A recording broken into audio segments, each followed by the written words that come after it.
खैबर पख्तूनख्वा बड़ी तबाही से बचिया। पेशावर में मोटरसाइकिल सवार 2 दहशतगर्द खुद ही बारूदी मवाद का शिकार हो गए। एक जख्मी हुआ है जबकि इब्तदाई तहकीकाती रिपोर्ट के मुताबिक धमाका खुदकुश नहीं था, टारगेट से पहले ही बारूदी मवाद फट गया।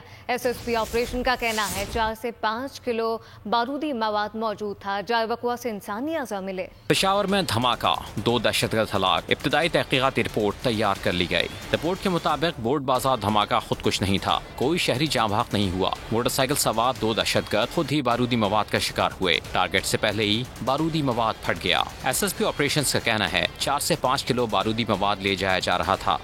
4 से 5 किलो बारूदी मवाद जो कि एक मोटरसाइकिल पे एक जगह से दूसरी जगह मुंतकिल किया जा रहा था, उस दौरान जो है वो एक धमाका हुआ है और वो बारूदी मवाद जो है वो धमाके से फट गया है, जिसके नतीजे में जो कैरियर्स थे मोटरसाइकिल पे जो लेके जा रहे थे, उनमें से 2 लोग जो हैं वो हलाक हुए हैं, एक मौके पे और एक अस्पताल में, और जो कि तीसरा शख्स जो है वो अस्पताल में ज़ख्मी हालत में मौजूद है। जाए वक़ूअ से इंसानी आज़ा मिले हैं। धमाके में ज़ख्मी होने वाला तीसरा मुलजिम खैबर टीचिंग अस्पताल में ज़ेर इलाज है। मुलजिम से तफ्तीश में अहम इंकशाफात मुतवक्के हैं। पुलिस के मुताबिक हलाक और ज़ख्मी दहशतगर्द का ताल्लुक पेशावर से है, जो CTD को मतलूब थे। कैमरामैन आसिफ रजा के साथ नवाब शेर, बोल न्यूज़ पेशावर।